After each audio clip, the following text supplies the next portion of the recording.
এমনও অনেক হয় যে তারা এখানে ডেলিভারিতে যথাসময়ে তারা যেতে না পারে রাস্তার কারণে তারা মারা গেছে। এটা আমার খুব কলিজায় খুব কষ্ট লাগছে। যে সমস্ত মুসলমান ভাইরা আসছেন সকলকে আমি সালাম জানাচ্ছি, আসসালামু আলাইকুম। অন্যান্য ধর্মে যারা আছেন সকলকে আদাব এবং আশীর্বাদ জানাচ্ছি এবং আমার জন্য আপনারা সবাই আশীর্বাদ রাখবেন। আজকে আমার পূর্বে অনেক বক্তারা অনেক বক্তব্য রেখেছেন নির্বাচন কেন্দ্রিক। আমি বড় কোনো আশ্বাস দেওয়া এগুলো আমি পছন্দ করি না। যে আশ্বাসটা মানুষের হৃদয়ে বিশ্বাস স্থাপন করতে পারে না, এই আশ্বাসটা মিথ্যা, ঠিক না? এই আশ্বাসটা কি মিথ্যা। আমি আপনাদের মাঝে বিশ্বাসী হয়ে থাকতে চাই। একটা কথা আমার খুব হার্টে লাগছে, আমার কলিজায় লাগছে, আমার হৃদয়ে লাগছে। সে কথাটা হলো এই যে রাস্তার কথা বলছেন আপনারা, এই রাস্তা দিয়ে মানুষ চলাফেরা করতে অনেক কষ্ট হয় বলছেন না আপনারা? এটা তো রেমা চা বাগানের 3 নম্বর। তো আপনাদের যে রাস্তা অনেক কঠিন রাস্তা, এই রাস্তা দিয়ে যাওয়া যেমন কষ্ট, একটি কথা আমাকে ভাইজনে বক্তব্য দিল, ওই আপনি দিছিলেন যে ডেলিভারিতে যে মহিলারা মা বোনদের যে প্রেগনেন্সি হয়, এই রাস্তার কারণে অনেকাংশে তাদের কষ্ট হয়।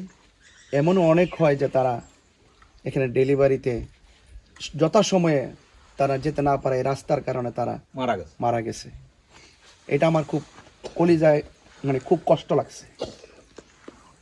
আমাকে বেশি বলতে হবে না, ইনশাল্লাহ আল্লাহ যদি আমাকে আপনাদের আশীর্বাদ এবং সবার দোয়া যদি আল্লাহ যদি আমাকে নির্বাচিত করেন, আমি কথা দিয়ে যাচ্ছি, আমি যেটা বলি সেটা করি। আপনারা জানেন যে আমি বাংলাদেশের সম্প্রীতি নিয়ে কাজ করি।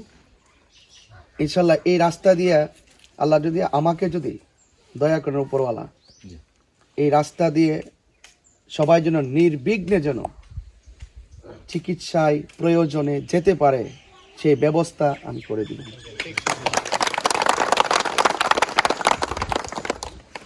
আমার আরেকজন বলেছেন যে এখানে একটি জুনিয়র হাই স্কুলের প্রয়োজন। শিক্ষাই জাতির মেরুদণ্ড।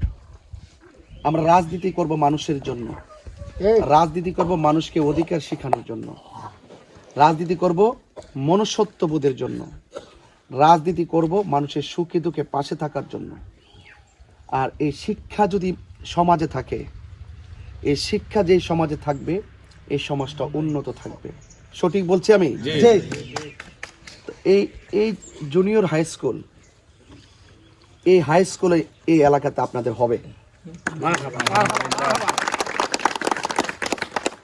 অবকাঠামোগত যত উন্নয়ন আছে, সে উন্নয়নের জন্য আমি সর্বোচ্চ সরকারের পক্ষ থেকে যে বাজেট আসে, এই বাজেট কি পকেটে এমপিদের পকেটে ঢুকানোর জন্য আসে না জনগণের জন্য?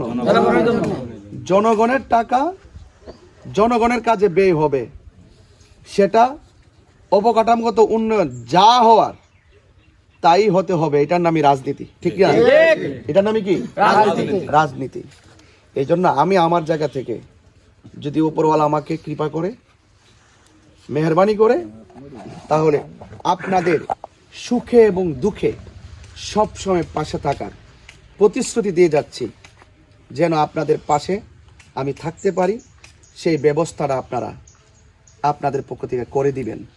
আর আমি ওয়াদা দিয়ে যাচ্ছি, আপনাদের পাশে থাকব, যেখানে কোনো হিংসা থাকবে না, নিন্দা থাকবে না, দূরত্ব থাকবে না। আপনিও মানুষ, আমিও মানুষ। আপনি আপনার ধর্ম পালন করবেন, আমি আমার ধর্ম পালন করব। কেউ কাউকে কোনো বাধা দিবে না, ঠিক আছে? সকলে মিলেমিশে আমরা থাকতে চাই কিনা? চাই কিনা? সবাই পাশে থাকবেন এবং আপনারা আপনাদের উপাসনালয় মন্দিরে আপনারা আপনাদের পূজা করবেন, আমরা আমাদের মসজিদে আমরা নামাজ পড়ব। এটার নামই সম্প্রীতি, এটাই ইসলামের মূল শিক্ষা। জোর জবরদস্তি করার নাম ইসলাম নয়।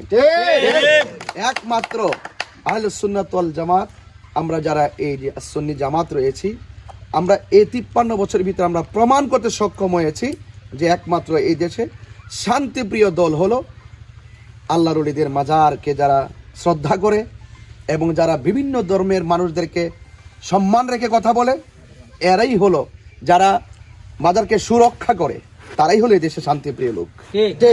আর যারা মাজার আক্রমণ করে, যারা বিভিন্ন ধরনের খুন করে, গুম করে, সন্ত্রাসী করে, দুর্নীতি করে, এদের মুখের কথা যত মিষ্টি হোক না কেন, তারা সত্যিকার অর্থে মানুষ না। তাহলে আপনারা পাশে আছেন তো?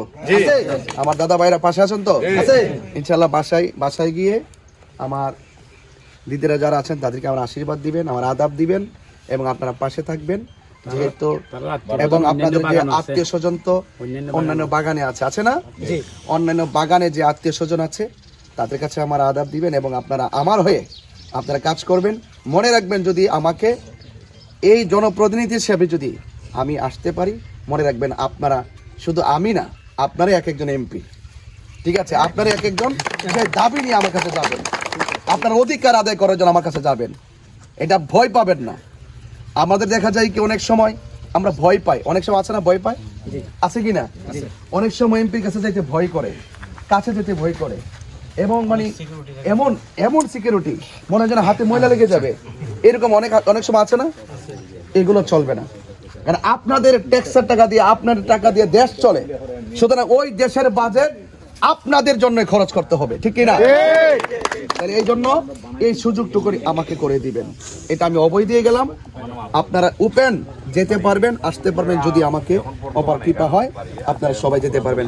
আমার জন্য আশীর্বাদ রাখবেন। যা বলে গেছি কথা কাজে যদি বিশ্বাস দিতে পারি, যদি মনিব আমাকে জনপ্রতিনিধি হিসেবে কবুল করে, যা বলছি তা যদি বাস্তবায়ন না হয়, তাহলে কোনো এক সময় এই ভোটের দাবি নিয়ে আপনাদের সামনে এসে দাঁড়াবো না, আপনাদের পাশে থাকবো, কথা দিয়ে গেলাম। শুধু আপনারা আমাদেরকে একটু আমাকে সুযোগ করে দিবেন। সবাই রাজি আছে? সবাই ইনশাআল্লাহ রাজি আছে? সবাই